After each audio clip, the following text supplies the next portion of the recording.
Pedimos tu unción, pedimos, Señor, que seas tú glorificándote, Señor, en este lugar. Padre, bendecimos a aquellas personas que han sido invitadas y declaramos de una manera especial que ellas serán tocadas por el Espíritu de Dios. En el nombre del Padre, del Hijo y del Espíritu Santo. Amén y amén. Démosle un fuerte aplauso al Señor en esta mañana. Aleluya.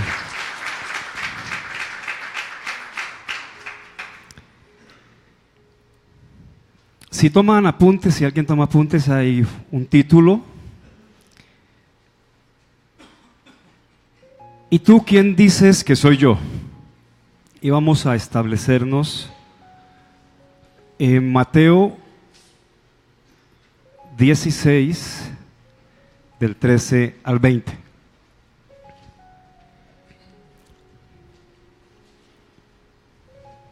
¿Y tú quién dices que soy yo?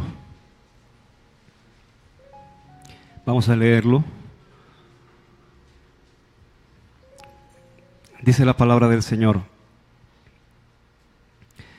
Viniendo Jesús a la región de Cesarea de Filipo, preguntó a sus discípulos diciendo: ¿quién dicen los hombres que es el Hijo del Hombre? Ellos dijeron: unos, Juan el Bautista, otros, Elías, y otros, Jeremías, o alguno de los profetas. Él les dijo: ¿y vosotros quién decís que soy yo? Respondiendo Simón Pedro, dijo: tú eres el Cristo, el Hijo del Dios viviente. Entonces le respondió Jesús: bienaventurado eres, Simón, hijo de Jonás, porque no te lo reveló carne ni sangre, sino mi Padre que está en los cielos. Y yo también te digo que tú eres Pedro, y sobre esta roca edificaré mi iglesia, y las puertas del Hades no prevalecerán contra ella. Y a ti te daré las llaves del reino de los cielos. Y todo lo que atares en la tierra será atado en los cielos, y todo lo que desatares en la tierra será desatado en los cielos. Entonces mandó a sus discípulos a que a nadie dijesen que él era Jesús el Cristo. Aleluya. Ven tu palabra, Señor.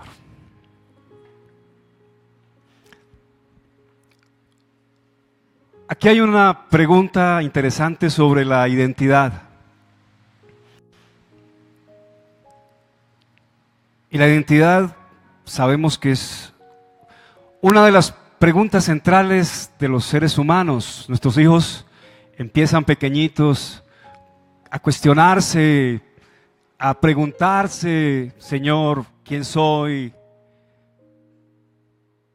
Le dicen a uno: ¿para qué vivo? ¿Qué voy a hacer con mi vida? ¿Qué quiero estudiar? ¿Qué voy a hacer cuando grande, no? Y todas estas preguntas están relacionadas con la identidad. La identidad es una de las preguntas capitales de la filosofía, ¿no? Los que hemos de pronto vagado por esas circunstancias, y aún los que no, sabemos que es la pregunta central de la existencia ahí. La palabra nos cuenta que Jesús estaba yendo a la región de Cesarea de Filipo. Ahora debemos entender algo en relación con esto. Cesarea de Filipo es una región de la tierra de Israel que queda al norte de Israel.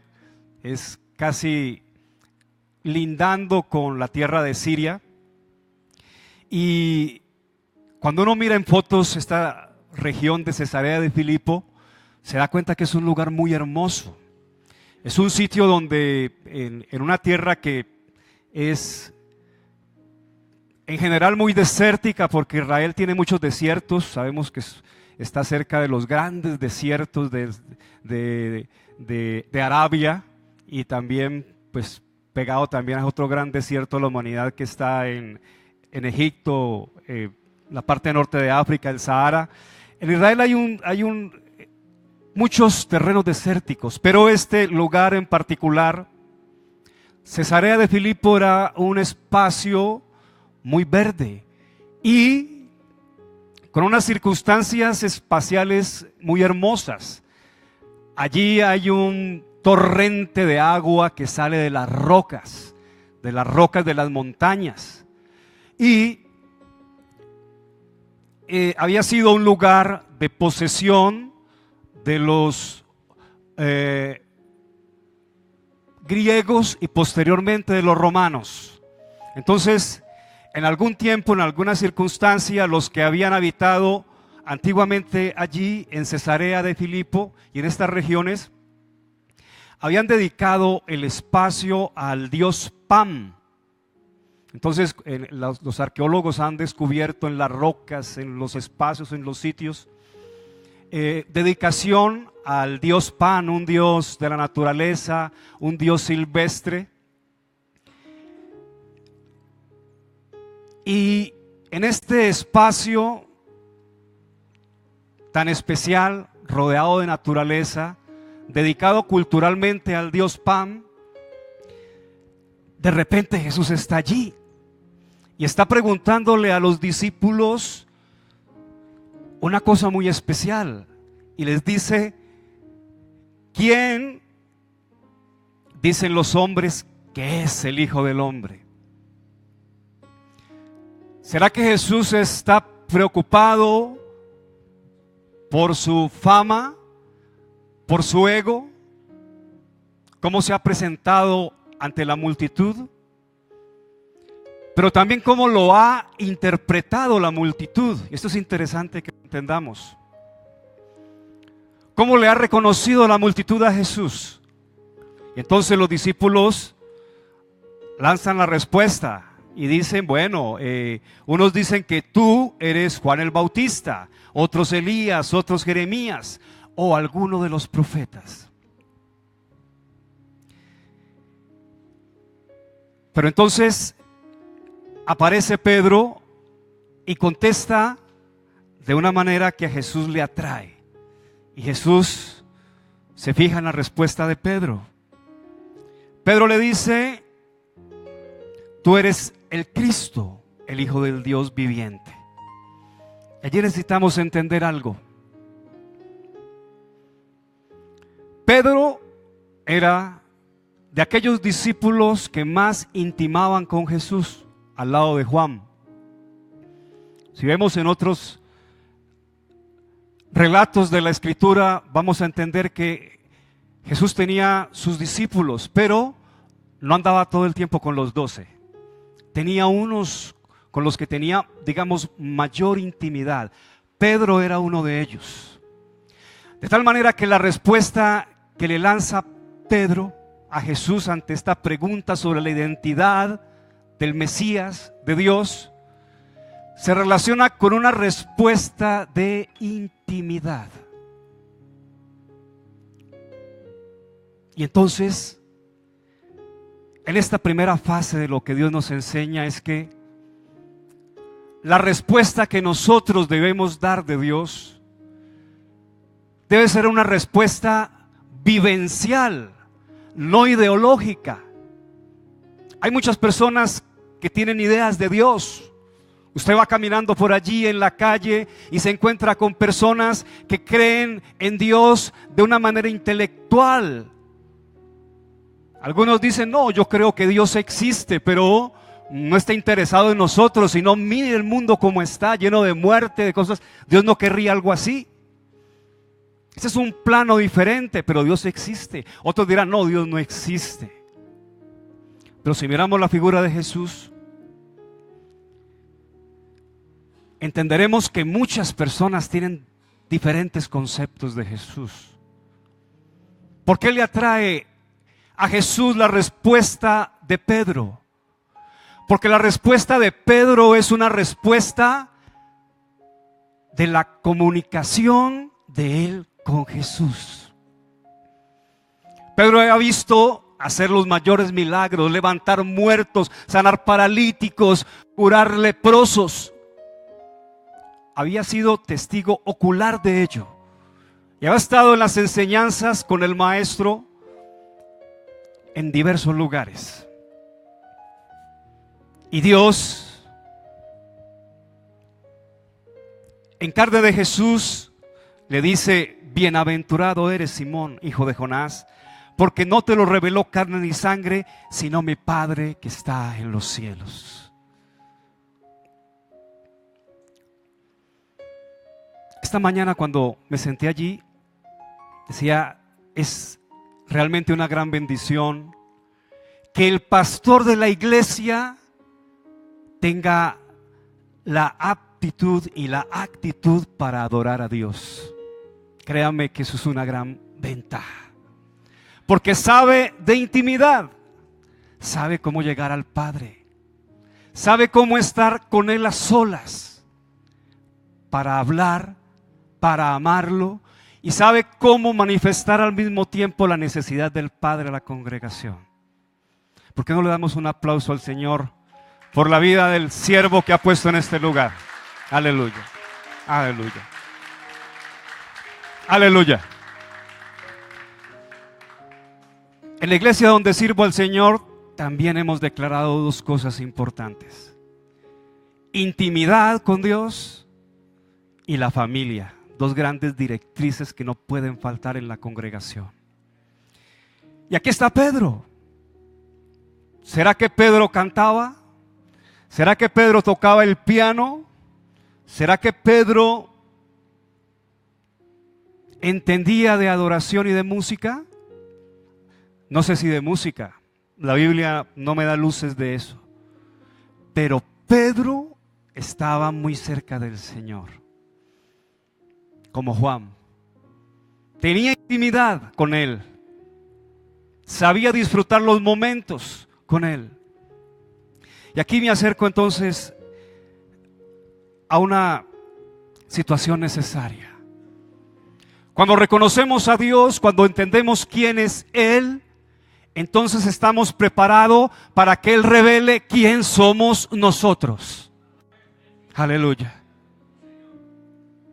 Déjeme contarle un testimonio que me impresionó fuertemente hace algunos años, no más de 3 o 4. Estaba sirviendo en una iglesia y entonces llevaron a una persona a que contara un testimonio de vida. Pero este testimonio, como decimos nosotros, me voló la cabeza.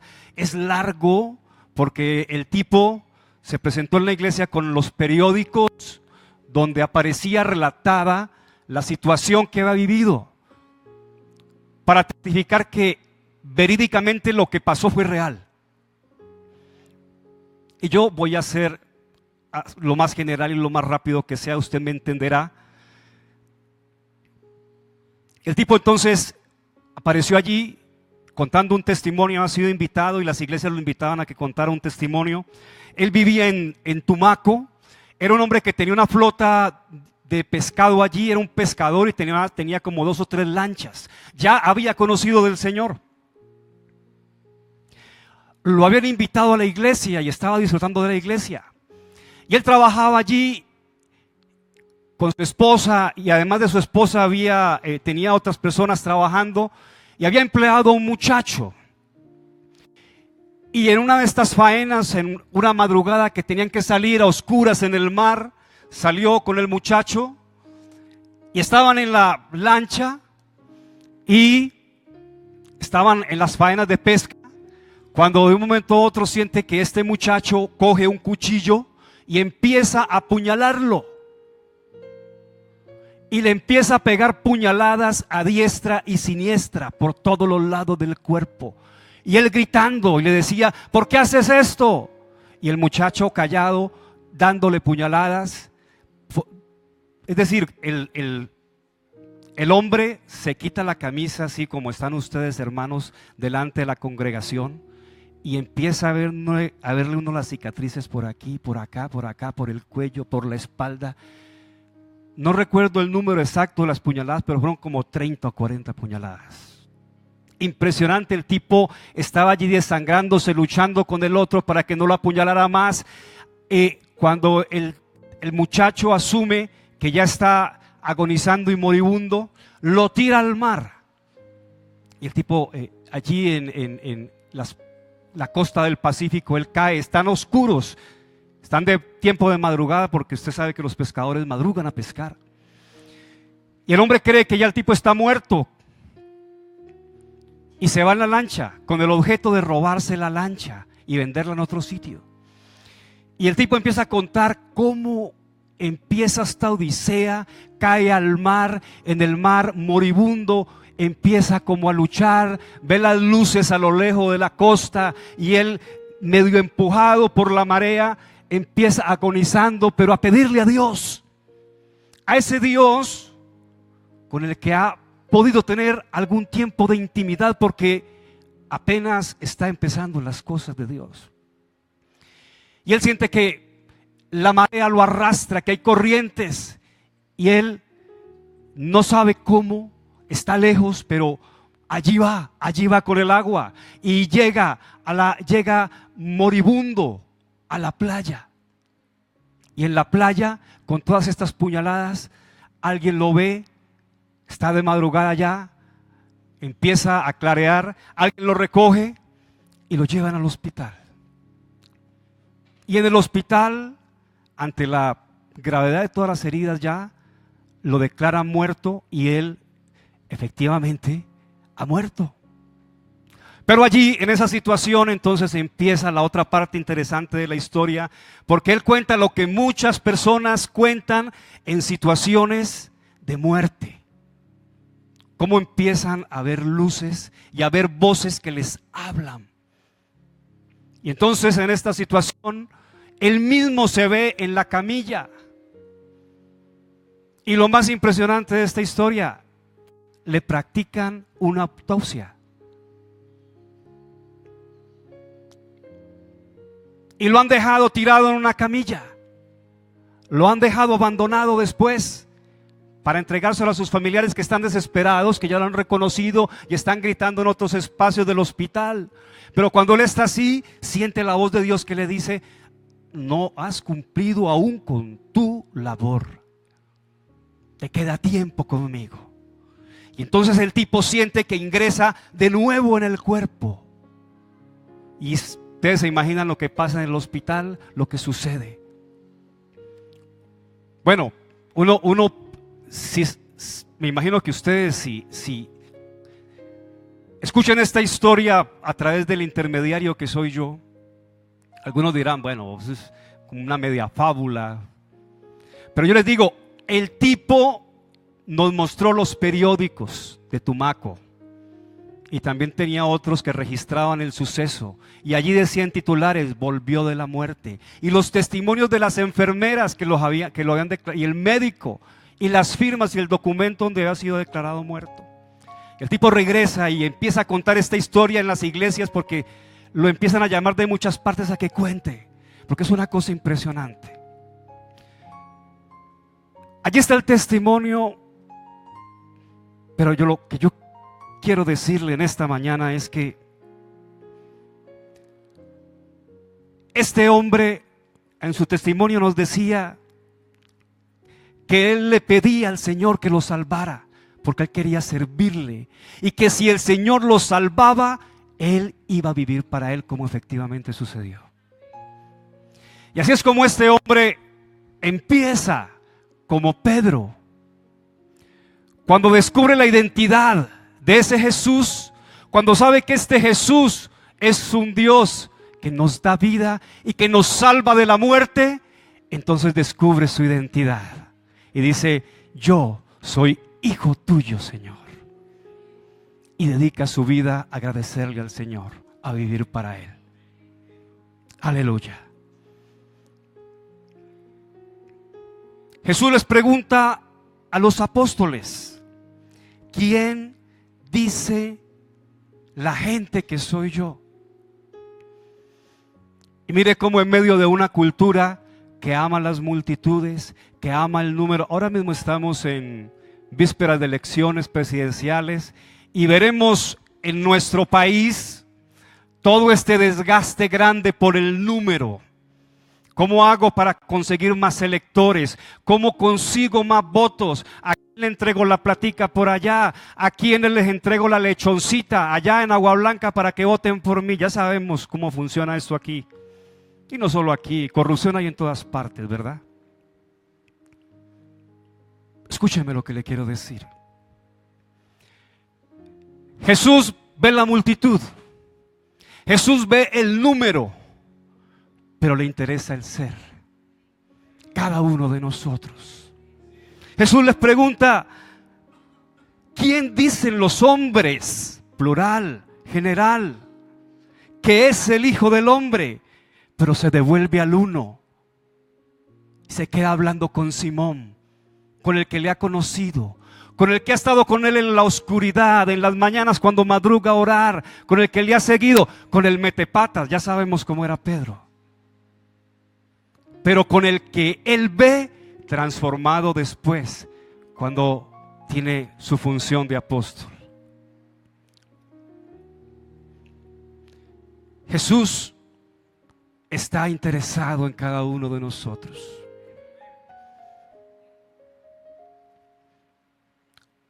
Volvamos a esta idea de por qué ha ido Jesús a Cesarea de Filipo, un sitio con tantas tradiciones extrañas, griegas, romanas, con tanta mezcla de cultura. Y estaba allí Jesús.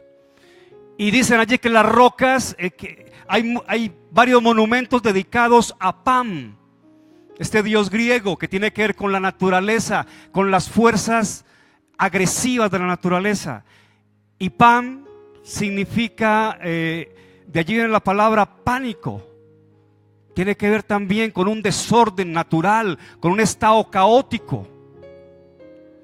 Y Jesús estaba allí en un sitio donde seguramente muchas personas tenían problemas de identidad.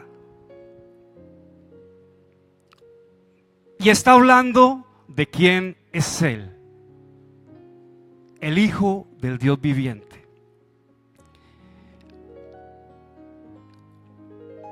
Cada uno de nosotros tenemos una historia con el Señor.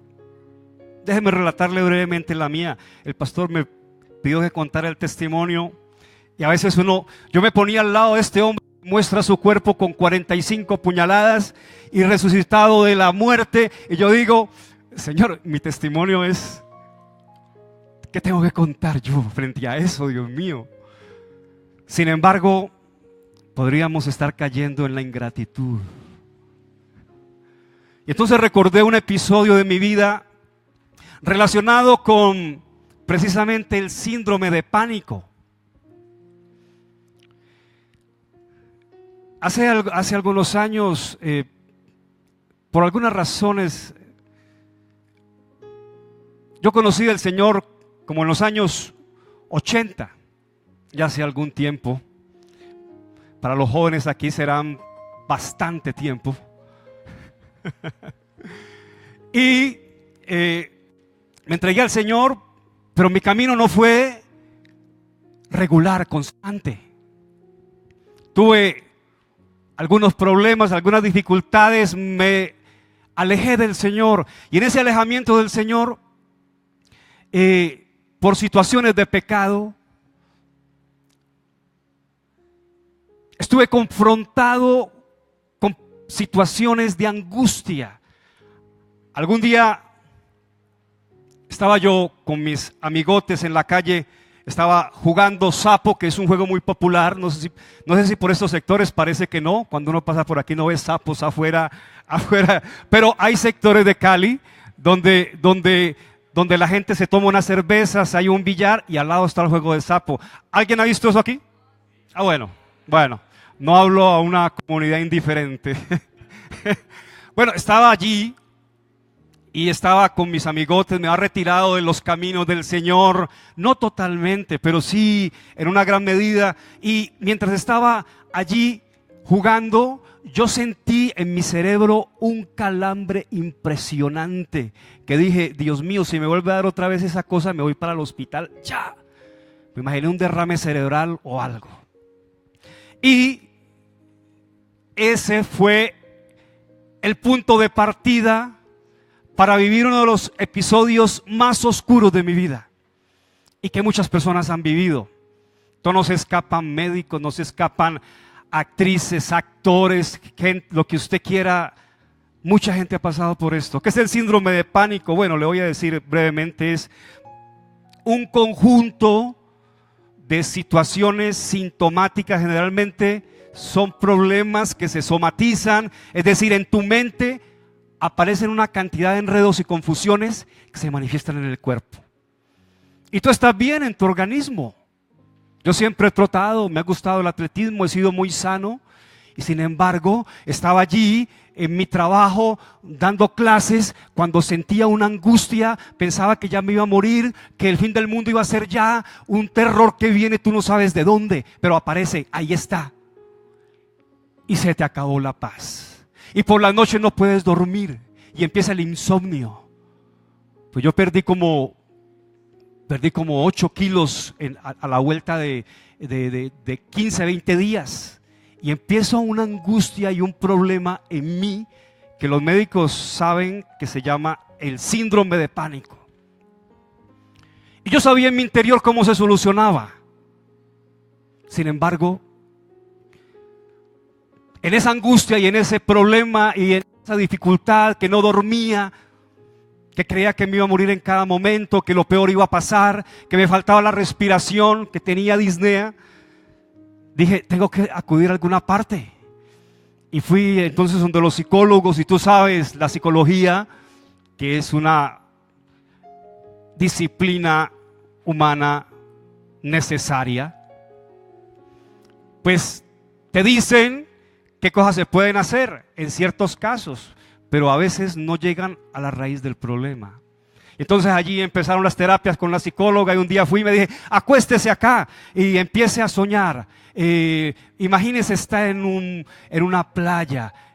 ¿Le gusta ese sitio? Ah, sí. Me colocó musiquita ya de pajaritos y de cosas. Ahora relájese. Ahora piense que... Bueno, empiezan las terapias con ella y después de la terapia también tomes estas pastas para que pueda dormir. Yo me tomé una de esas pastas y al otro día estaba como sorombático, tenía la cabeza grande, no podía. Y ese día dije, no voy a tomar más pastas. Yo sé que de rodillas ante mi Señor, pidiéndole perdón, encuentro la sanidad de nuevo. Aleluya. Y así fue. Y así fue. Y a todo con el que me he encontrado, mire, me he encontrado con pastores que han sufrido de lo mismo. Les he dicho, esta es la solución, porque a veces hay pastores que se cargan también por tantos conflictos, por cosas y están un poco atareados y estas cosas suceden.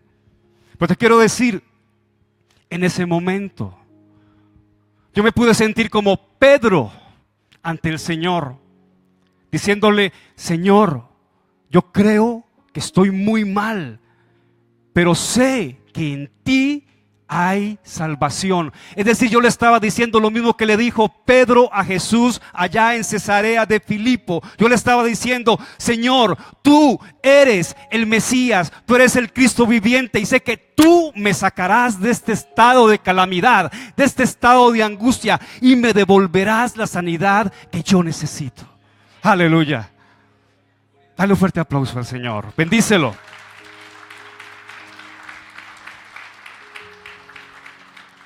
Y efectivamente así fue. Así fue. ¿Quién es Jesús? Decían. Jesús es Juan Bautista, Elías, Jeremías. ¿Qué es Jesús? Hoy Jesús nos interroga a cada uno de nuevo. ¿Quién soy yo? A los hermanos que han sido invitados en esta mañana, Jesús también les está diciendo allí a cada uno de ustedes, ¿quién soy yo para ti?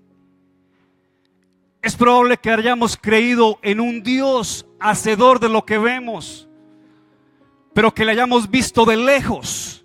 Allá está en la cancha del otro lado. Tal vez no se interesa tanto en mí porque No creo que un Dios tan grande se fije en un ser tan insignificante como yo.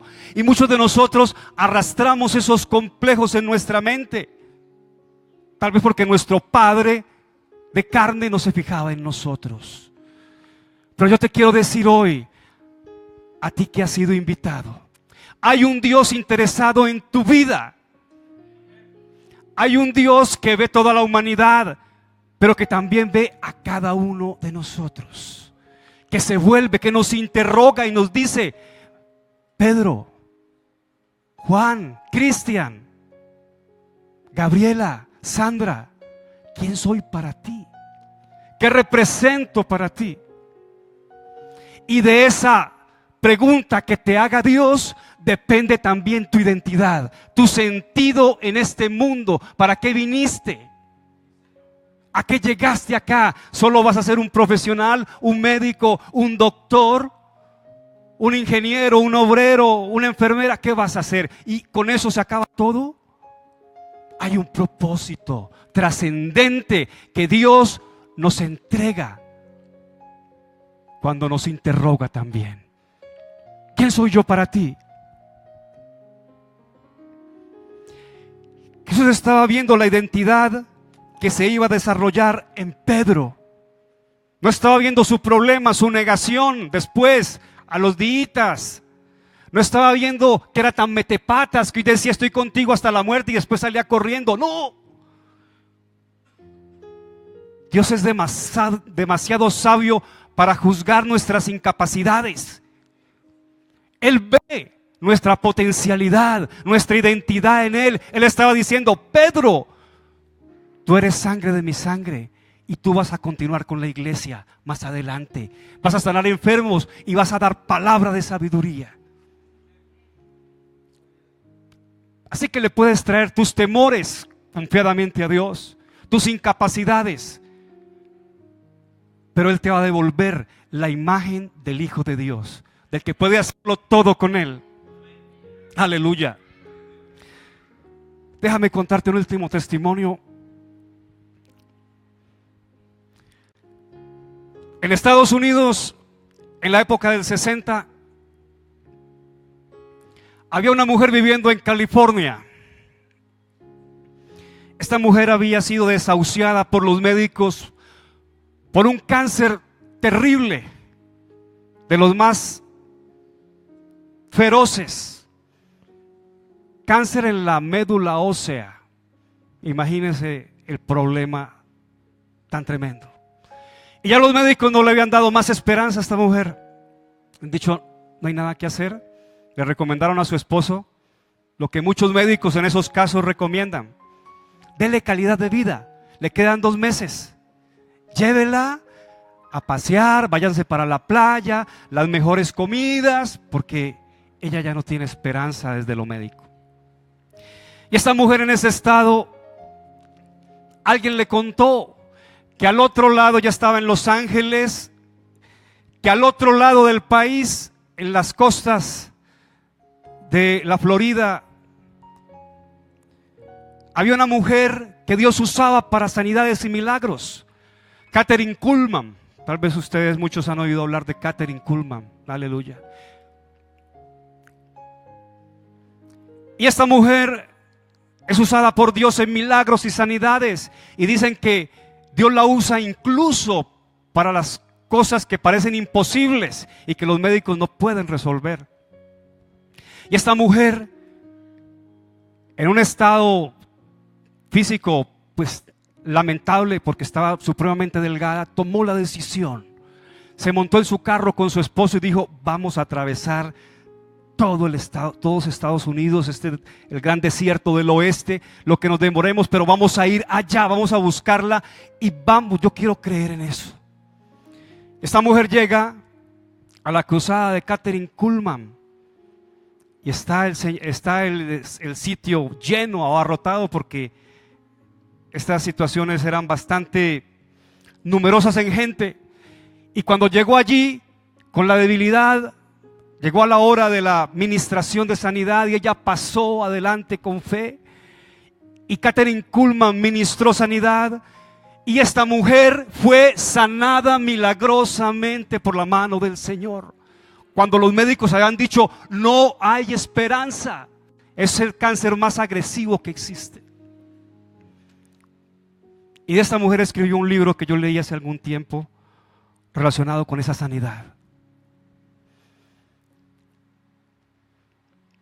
Ahí podemos decir, Jesús está interesado en cada uno de nosotros. Jesús vuelve la cara a Pedro, Jesús vuelve la cara a aquel que está enfermo de cáncer, que le necesita, el que está angustiado, el que tiene deudas, el que no sabe qué hacer con el hijo, el que está emproblemado con el banco. Jesús tiene una respuesta para cada uno de nosotros, para cada uno. Así que en esta mañana, se me ha ido el tiempo muy rápido. Parece que ese es el tiempo de la eternidad, ¿no? Uno empezó a hablar y ya concluyó, gloria a Dios. Yo creo que el Espíritu Santo ha hablado claro esta mañana. Cada uno de nosotros arrastramos diferentes necesidades. Y esta mañana el Señor nos está diciendo, tengo mis ojos puestos en ti. Te conozco. Sé que sientes por la noche en la oscuridad, cuando te levantas a pensar qué vas a hacer al otro día. Sé que sientes por la mañana cuando te levantas a hacer los quehaceres de la casa. Sé que piensas en la oficina. Sé que sientes cuando vas en el mío, en tu carro. Él nos conoce. Y esta mañana, si tú has traído algún tipo de necesidad, y puedes creer conmigo a través de los testimonios que Dios puede hacer algo grande, te invito a que te pongas de pie y ores conmigo. Mientras continuamos en esa intimidad preciosa y somos ministrados por esa preciosa adoración. Aún siendo así, un pobre pecador, Dios me ama.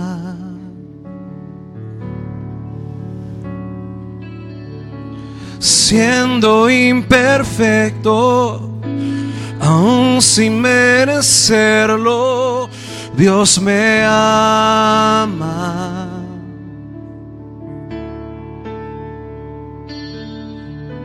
Si estoy fuerte, si estoy de pie, Dios me ama.